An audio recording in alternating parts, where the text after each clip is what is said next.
दूसरे के द्वारा बताया हुआ जो दोष है उसका निवारण हो सके अथवा न हो सके, किंतु अपने जाने हुए दोष के त्याग में सभी साधक सर्वदा स्वाधीन है। दोष का ज्ञान और दोष जनित वेदना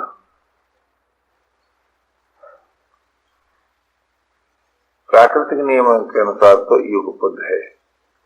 क्यों? कोई भी अपने को दोषी बनाकर रखना पसंद नहीं करता। यही कारण है कि जब कोई किसी को बुरा समझता है तो उसे अच्छा नहीं लगता,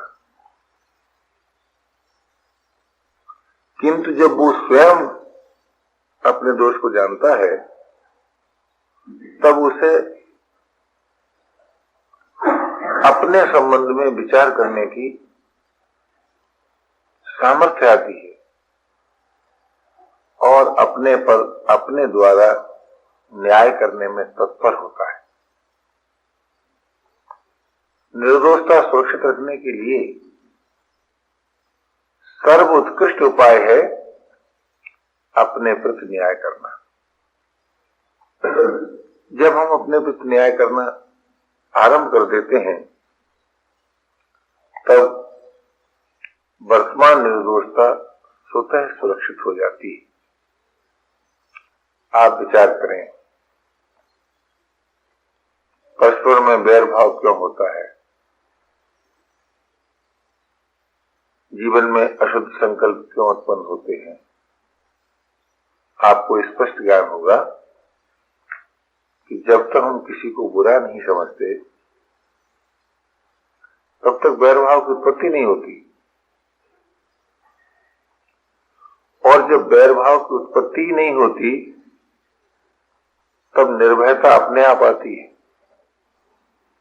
जिसके जीवन में निर्वैरता है उसी के जीवन में निर्भयता है, और जब निर्भयता आती है तो समता भी आ जाती है, और जब समता आ जाती है तो मुदिता अर्थात अखंड प्रसन्नता स्वतः रहने लगती है। अब आप विचार करें कि बैर भाव से रहित होने में कितना लाभ है, परम लाभ है। बैर भाव का जो सूक्ष्म रूप है वो क्या है? दूसरों को बुरा समझना, गैर मानना, उनके और अपने बीच में स्वरूप की एकता स्वीकार न करना। इन्हीं सब बातों से बैर भाव पोषित होता है। जब साधक परदोष दर्शन से रहित हो जाता है तब उसे अपने दोषों का ज्ञान होता है। दोष का ज्ञान जिस काल में होता है उस काल में वो निर्दोष होता है, अर्थात निर्दोषता में ही दोष का ज्ञान होता है। उसे ये व्यथा तो होती है, खाए मुझसे ये भूल हुई, पर उसे ये अनुभव नहीं होता कि मैं भूल कर रहा हूं। दोष किया जाता है, दोष सदैव नहीं रहता। ये नियम है कि करने का अंत होता है, उसके परिणाम का भी कालांतर में नाश होता है। किए हुए का परिणाम सदैव नहीं रहता और न करना सदैव रहता है। इससे क्या सिद्ध हुआ कि दोष सदैव नहीं रहता और उसका जो फल है वो भी नाश हो जाता है। यह है प्राकृतिक विधान।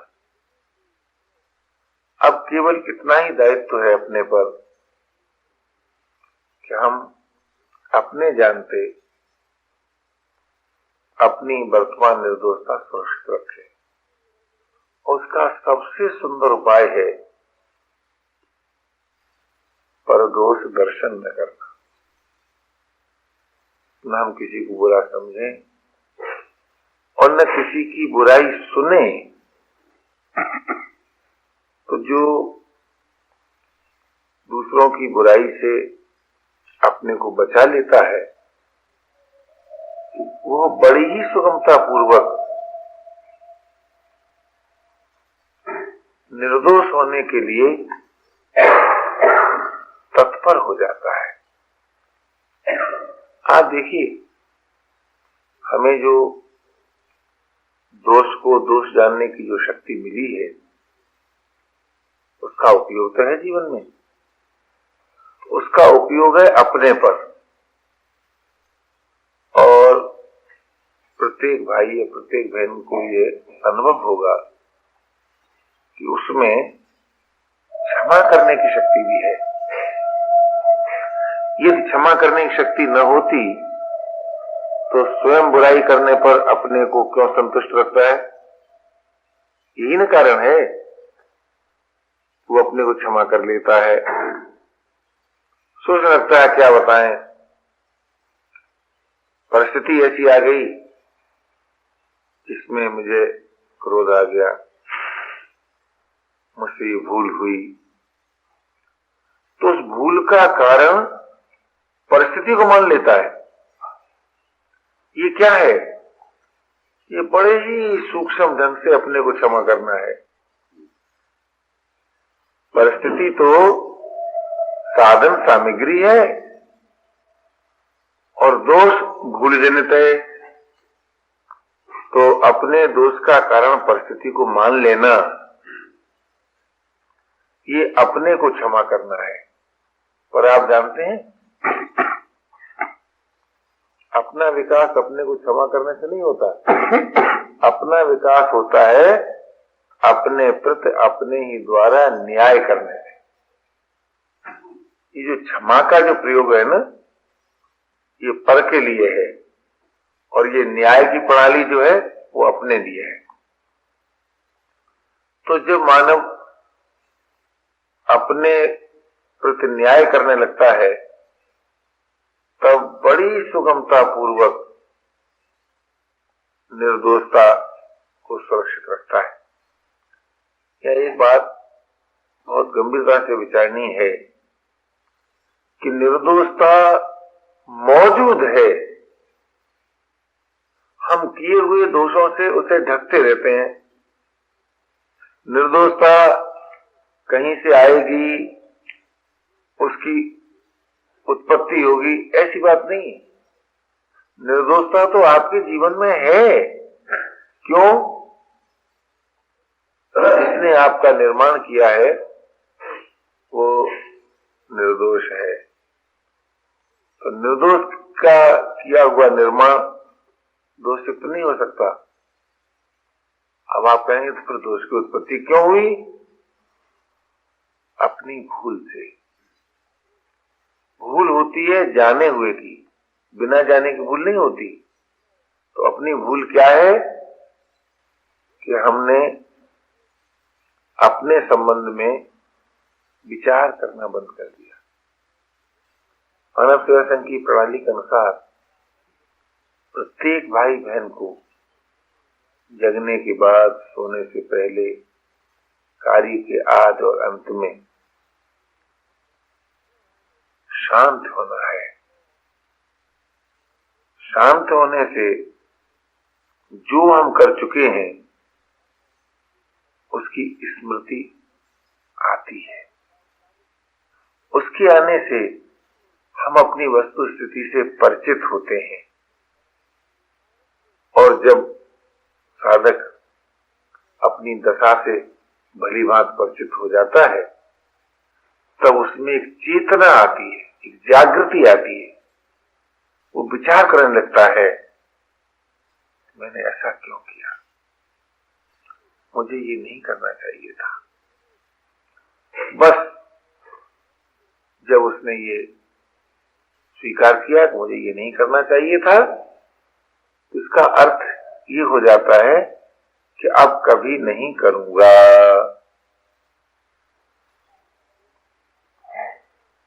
इस प्रकार दैनिक व्यक्तिगत सत्संग के द्वारा हम अपना निरीक्षण कर सकते हैं और निरीक्षण के आधार पर जो भूल हो चुकी है उसके न दोहराने का निर्णय कर सकते हैं। जब आप किसी दूसरे से अपने कर्तव्य के संबंध में पूछते हैं तब आप सचमुच अपनी ओर देखते नहीं। मेरा ये अनुभव है कि आपके कर्तव्य, अपने कर्तव्य का ज्ञान अपने में मौजूद है और उसके पालन की सामर्थ्य भी है। यदि ऐसा न होता तो अपने पर कोई दायित्व नहीं हो सकता। जिस बुराई को हम बुराई करके नहीं जानते भला उसके त्याग का प्रश्न ही कैसे आएगा, और जिसे नहीं कर सकते वो हमारा कर्तव्य कैसे होगा। तो ये बात प्रत्येक भाई बहन को अपने जीवन में से सदा के लिए निकाल देना चाहिए कि हमारा कर्तव्य कोई दूसरा बताएगा। हाँ, ये बात अवश्य है कि हम जिन पर श्रद्धा रखते हो उनका परामर्श ले सकते हैं और अपने निर्णीत कर्तव्य का समर्थन पाते हैं, आज्ञा नहीं, ज्ञान नहीं, केवल समर्थन। हाँ, ठीक बात है। और प्राचीन प्रथा के अनुसार यही प्रणाली थी कि जब कोई साधक किसी से परामर्श लेता तो वो स्वयं अपनी बात सामने रख देता कि ये मेरी दशा है, और वो बड़े संकेत से कहता कि अच्छा भाई, तो तुम क्या कर सकते हो? मैं ये कर सकता हूं। अगर वो ठीक है तो समर्थन मिलता, और समर्थन को लेकर वो अपने कर्तव्य को पर स्वयं आरूढ़ हो जाता। क्यों? वो उसका अपना जाना हुआ था। यूं उससे स्वयं क्रम विकास होता। जैसा जैसा कर्तव्य पालन करता जाता वैसे वैसे कर्तव्य का ज्ञान भी बढ़ता जाता, और एक समय वो आ जाता कि वो जो करना चाहिए था उसके अंत में उसे पूरा करके करने से के राग से रहित हो जाता। तो सच पूछिए तो क्या करना है? करने के राग से रहित होना है। और क्या करना है? करने के राग से रहित होने पर तादाद नहीं रहेगा वस्तुओं से, न योग्यता से, न परिस्थिति से, न सामर्थ्य से। तादाद में नहीं रहेगा, अर्थात असंगता आ जाएगी। और असंगता के आते ही निर्वासना, निर्वैरता, निर्भयता, समता और मुदिता, ये दिव्य गुण स्वतः प्राप्त होते हैं। अब आप सोचिए कि करने का राग रहते हुए असंगता संभव नहीं है, और असंगता के बिना सर्वतोमुखी विकास संभव नहीं है। अब प्रश्न इस सामने आता है, यदि हम अपने कर्तव्य से परिचित हैं तो अकर्तव्य की उत्पत्ति क्यों होती है? मेरे जानते उस ज्ञान का जिससे हम कर्तव्य को जानते हैं, अनादर करने से अकर्तव्य की उत्पत्ति होती है, न जानने से अकर्तव्य की उत्पत्ति नहीं होती। जैसे कल्पना करो, आपके जितने संबंधी हैं वे सब किसी न किसी रूप में आपको अपना मानते हैं और आप उन्हें अपना मानते हैं। किंतु क्या कोई आपका ऐसा संबंधी है जो केवल आप ही का हो? आपकी पत्नी किसी की बहन भी है, किसी की बेटी भी है, किसी की मां भी है। अनेक संबंध प्रत्येक व्यक्ति के साथ हैं। आप ये सोचें कि ये सारे संबंध तोड़कर केवल हमारे ही संबंध को माने, कभी ये संभव होगा? कभी नहीं होगा। हाँ, एक बात संभव होगी कि यदि आप चाहें तो सभी संबंधों को तोड़कर किसी एक में, और उस एक में जो सभी का हो, उसमें नहीं जो किसी का हो किसी का न हो, तो जो सभी का एक है वो तो सर्व का आश्रय न होगा, सर्व का प्रकाशक न होगा, सर्व का ज्ञाता न होगा। हाँ, आप स्वयं सभी संबंध तोड़कर उससे संबंध जोड़ सकते हैं, और जब उससे संबंध जोड़ेंगे तो सभी की सेवा का दायित्व आप पर आ जाएगा, क्योंकि सभी उसके हैं। जिसको आपने अपना स्वीकार किया उसके सभी हैं, तो जब उसके सभी हैं तो उसके नाते सभी की सेवा आप कर सकते हैं। किंतु किसी और को अपना न मानने से किसी से सुख की आशा नहीं कर सकते। अब आप विचार करें कि जब आपने किसी एक के नाते सभी की सेवा की और सभी की ममता तोड़ने से अपने जीवन में से सुख की आशा का त्याग किया, अब आपका चित्र क्या होगा? जो मानव किसी से सुख की आशा नहीं करता और सभी की सेवा करता है, उसे क्या प्राप्त होता है? सुख की आशा न करने से उसके जीवन में क्षोभ नहीं होता, क्रोध नहीं होता, राग नहीं रहता। क्षोभ और क्रोध के न रहने से स्मृति आती है। वो जानता है कि मुझे क्या करना चाहिए, वो जानता है कि मैं क्या हूं, वो जानता है मेरा कौन है। इसी स्मृति क्रोध रहित होने पर स्वतः जागृत होती है। आज हमने इस मानव जीवन के विज्ञान को भुला दिया है। हम लोग मानने लगे हैं कि मानो क्रोध प्राकृतिक दोष है। ये प्राकृतिक दोष नहीं है, ये अपना बनाया हुआ दोष है, और ये दोष तब आता है जीवन में जब हम किसी से सुख की आशा करते हैं, और हम दूसरों सुख की आशा तब करते हैं कि जब अपने कर्तव्य से च्युत होते हैं, अथवा यूं कहो कि जब हम अपने प्रेमास्पद को भूलते हैं। जो अपना नहीं है उसे जब अपना मानते हैं तब सुख की आशा करते हैं। जो हमारा आपका सभी का अपना है उसको जब आप अपना मानते हैं तब आप किसी सुख की आशा नहीं करते। इस दृष्टि से विचार करने पर यह स्पष्ट बोध हो जाता है कि क्रोध प्राकृतिक दोष नहीं है, अपितु अपनी भूल का परिणाम है। आप सोचिए तो सही, जिससे आप सुख की आशा करते हैं क्या वो स्वयं दुखी नहीं है? किसी निर्धन से कोई धन की आशा करे, किसी निर्बल से कोई बल की आशा करे, तो ये आशा धर्मात्मक नहीं है?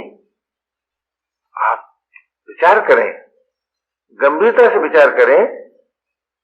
आंशिक सुख जीवन में है, सर्वांश में कोई सुखी नहीं है। आप स्वयं भी अपने संबंध में सोचेंगे तो आप सर्वांश में सुखी नहीं है। इसीलिए आप किसी के दुख को दूर नहीं कर सकते।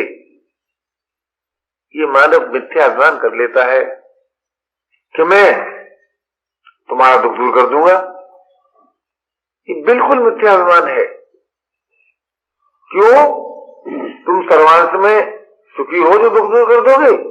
हाँ, एक बात कर सकते हैं, आंशिक सुख को बांट सकते हैं, पराये दुख से करुणित हो सकते हैं, दूसरे के सुख से प्रसन्न हो सकते हैं।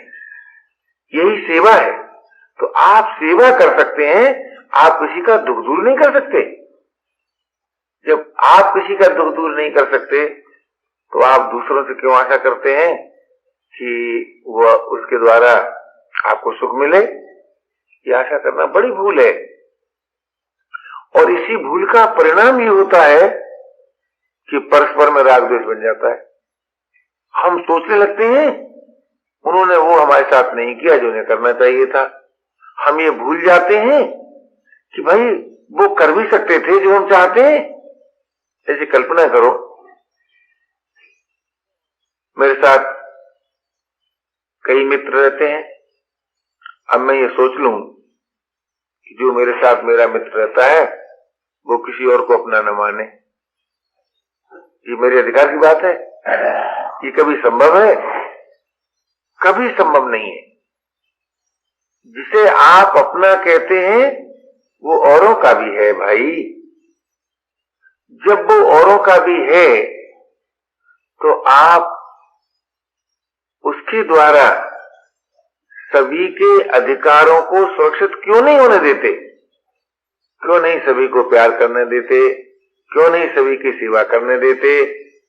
आप ये क्यों सोचते हैं कि जिसको हम नहीं प्यार करते उसको वो भी प्यार न करे, जिसे हम नहीं मानते उसे वो भी न माने? ये आप सोचिए कैसे बातें।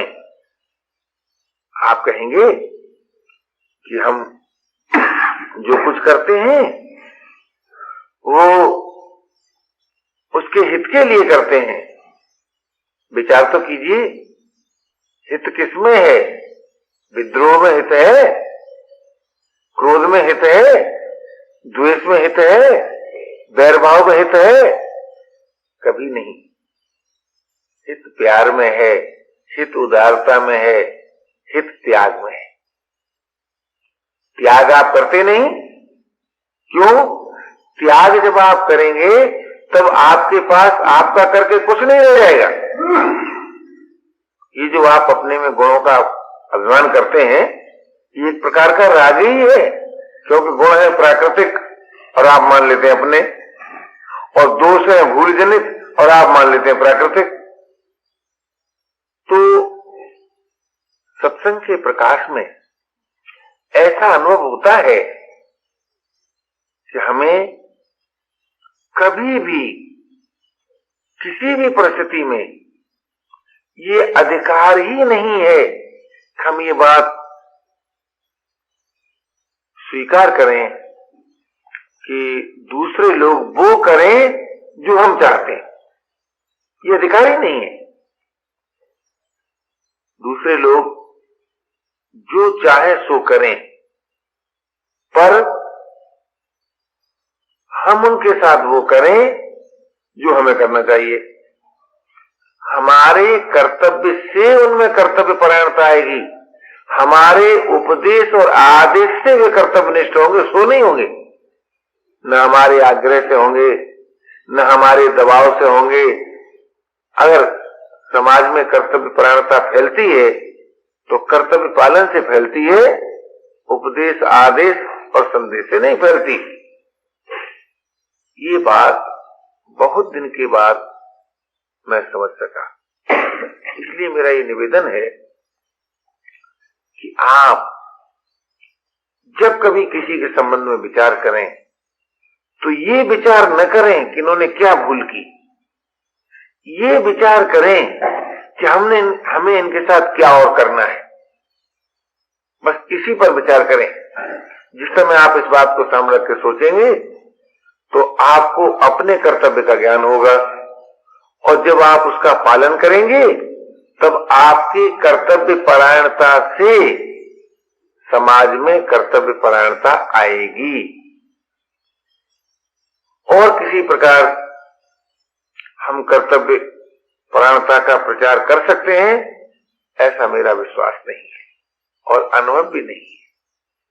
कर्तव्य निष्ठ होने से ही कर्तव्य परायणता फैलती है, समझाने से नहीं, उपदेश करने से नहीं, शासन करने से नहीं, भय देने से नहीं, प्रलोभन देने से नहीं,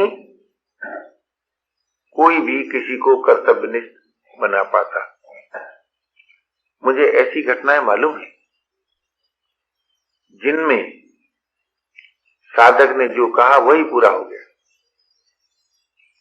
मैंने सोचा अब इनमें प्रभु विश्वास, कर्तव्य विश्वास, साधन विश्वास आ जाएगा।